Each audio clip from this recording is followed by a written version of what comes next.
Hi, my name is Benhanan. I'm in Rav Safra's morning shir. So we all know that there are two main miracles that took place on Hanukkah. There was the finding of the flask of oil that lasted for 8 days, and there was also the great miracle that we beat the Greeks, completely outnumbered. So the question is, why do we have two miracles that are commemorated and represented by just lighting a flame? We don't go out of our way and reenact the whole scene of the war, but we reenact the whole scene of lighting the menorah. So why does the flame represent both?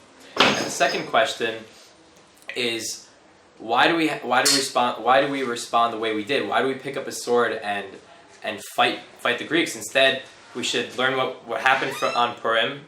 On Purim, there was a physical annihilation. There was a decree against all Jews who were all under the empire of Achashverosh, under one rule, and were all decreed on the same day that there would be a mass genocide.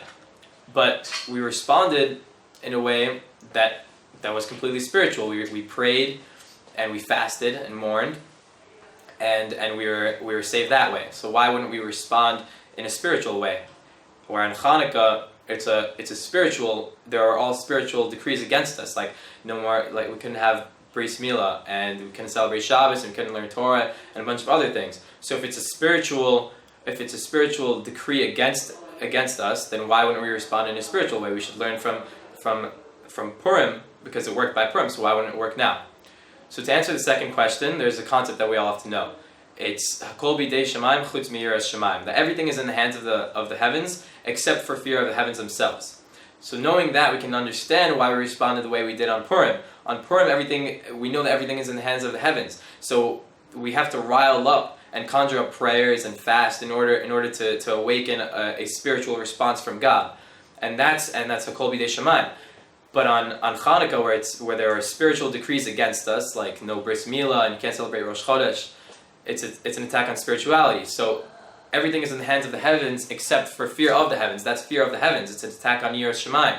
So we're expected to take physical action in this world in order to arouse an awakening in the spiritual world, and obviously God has His hand in it too, because we were completely outnumbered and we relied on a miracle over there, and we eventually won. So that brings us to the next question. So what does the flame represent? Why do we commemorate that miracle of the flame also? And to understand that, we have to get into what a flame really is. Flame is a ner. Nun Resh. Nun Resh is numerical value. Its gematria is 250. Nun is 50 and the Resh is 200. The Ner it represents something inside of it that kindles. It's a kindle of fire, and we all know that in our body, which is all physical, there are 248 limbs. So 248 plus two axioms of Jewish faith, which is one is yiras shemaim and two is love Hashem, so it's fear God and love God. When you add those two to the 248, then you get this flame. You only have the flame once you add the two axioms of the Jewish faith. Avram also, who is 248, the gematria of Avram is 248, he was the center and focal point of Judaism, and he introduced the concept of love and fear of Hashem. So Avram, who's 248, also introduced the concepts of the axioms of our Jewish faith of love and fear of Hashem. And with that, we're kind of able to ignite the flame. We're able to ignite the ner. And our bodies, which are entirely physical, we have a nefesh, which binds us to the spiritual world as well. Meaning we don't only have a physical body now, we have something that's able to fuse the spiritual and the physical together. The nefesh is nun pei shin, that's ner, which is the flame. The psil is the pei, that's the wick, that's us, that's the medium, the connector, and the shin is the shemen, is complete physicality. So we are the psil, we are the connectors of the physical world, which is the shemen, and we ignite the flame that's always pointing and dancing upward to Hashem. It's the fire, it's that ner. On Hanukkah, we were being exiled.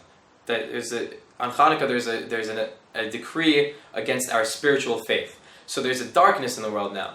In our exile nowadays, we're in the Roman exile, and everything that the Romans took was basically adopted from the Greeks. They took the Greek gods, and they took the Greek intellect, and Greek art, and Greek culture, and they just gave it different names. So we're in the Roman exile that's really the same thing as the Greek exile, and and that's the darkness. We're in the darkness of Greece still. So on Hanukkah, we have to conjure up our inner ner. We have to ignite the flame. And just as the winter approaches and the nights come quicker than ever and they're darker than ever, we have a mitzvah now to put our menorah by the windowsill where everyone can see it. And as we light the candles of Hanukkah, we have to remember that it's a recurring miracle, that the ner inside of us is really our nefesh. It's something that it's a recurring miracle that our nefesh is now something that allows us to bind the physical world and the spiritual world together. The nefesh is a ner psil shemen. We're the wick, we're the psil, the connectors, the medium of the shemen, which is physicality, and the ner that dances upward.